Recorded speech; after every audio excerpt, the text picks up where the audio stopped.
എൻ്റെ ഈ പുറകിൽ കാണുന്ന കനാലുണ്ടല്ലോ, ഇത് 2 രാജ്യങ്ങൾ അതിർത്തിയായിരുന്നവർ വിശ്വസിക്കും. ഞാനിപ്പോൾ ഇന്ത്യയിൽ തന്നെ ഉണ്ട്, കേരളത്തിലുണ്ട്. ഇത് പണ്ട്, അതായത് ഫോർട്ട് കൊച്ചി ബ്രിട്ടീഷുകാരുടെ കീഴിലായിരുന്നു. ഫോർട്ട് കൊച്ചി രാജ്യമായിട്ടാണ് അന്ന് രേഖപ്പെടുത്തിക്കൊണ്ടിരുന്നത്. പിന്നെ മട്ടാഞ്ചേരി കൊച്ചി രാജാവിൻ്റെ കീഴിലായിരുന്നു. 1839 കഥയുണ്ടായി ഞാൻ പറയുന്നത്. ഈ കാണുന്ന പാലമാണ് കൽവാത്തി ബ്രിഡ്ജ് അല്ലെങ്കിൽ ചുങ്കം പാലം. ചുങ്കം പാലം എന്ന് വരാൻ കാരണം എന്ന് വെച്ചാൽ ചുങ്കം പിരിവുണ്ടായിരുന്നു, ടോൾ ഉണ്ടായിരുന്നു. ഇവിടെ നമ്മുടെ ഭാഷയിൽ പറഞ്ഞ ടോൾ ഉണ്ടായിരുന്നു, വഞ്ചികൾക്കൊക്കെ ടോൾ ഉണ്ടായിരുന്നു ബ്രിട്ടീഷുകാരുടെ കാലത്ത്. അതായത് ഫോർട്ട് കൊച്ചി ബ്രിട്ടീഷുകാരുടെ കീഴിലായിരുന്ന ഒരു നാട്ടുരാജ്യമായിരുന്നു. മട്ടാഞ്ചേരി കൊച്ചി രാജാവിൻ്റെ കീഴിലായിരുന്ന ഒരു നാട്ടുരാജ്യമായിരുന്നു. 2 രാജ്യങ്ങളുടെ അതിർത്തിയായിരുന്നു ഈ പാലം.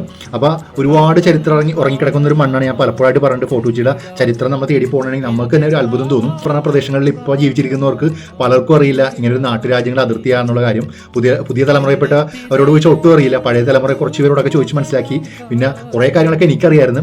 ആ പ്രദേശങ്ങളൊക്കെ ഒരുപാട് ചരിത്രങ്ങൾ ഉറങ്ങിക്കിടക്കുന്ന പല കഥകളും ഉള്ള ഒരു പ്രദേശമാണ്.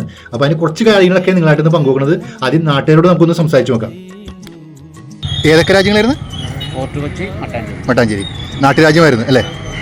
ഏതാ കനാൽ? ഈ കനാലാണ് പറഞ്ഞത്. ഈ കനാലിൻ്റെ ശരിക്കും പേരുന്നത് കൽവത്തി കനാലും കൽവത്തി രാമേശ്വരം കനാലാണ് അല്ലേ? അങ്ങനല്ലേ അറിയുന്നത്? എൻ്റെ പേരുന്നത്? ആ ശരി. ചേട്ടൻ പേരാ? റഷീദ്. ഓക്കെ. ആ പാലം പറഞ്ഞത് എപ്പോഴാണെന്ന് അറിയാമോ ബ്രിട്ടീഷുകാർ?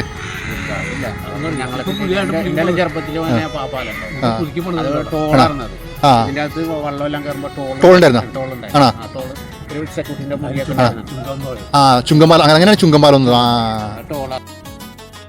കൽവത്തി ബ്രിഡ്ജിൻ്റെ അവിടെ നിന്ന് ഏകദേശം 1 കിലോമീറ്ററാണ് ഫോർട്ട് കൊച്ചി ബീച്ചിലേക്കുള്ള ദൂരം. അപ്പോൾ ഈ പ്രദേശത്ത് വന്നാൽ കാണാൻ കഴിയുന്നത് പഴയകാല ബിൽഡിങ്ങുകളുണ്ടല്ലോ, അതായത് കൊളോണിയൽ വാസ്തുവിദ്യയുടെ ഒരു കുറേ കെട്ടിടങ്ങൾ കാണാൻ കഴിയും. അവിടെ നിന്നൊക്കെ ഫോട്ടോ എടുത്ത ഒരു പ്രത്യേക ലുക്കാണ്. പ്രത്യേകിച്ച് രാവിലേക്ക് വന്നു കഴിഞ്ഞാൽ ഒരു പ്രത്യേക ഒരു വൈബാണ്.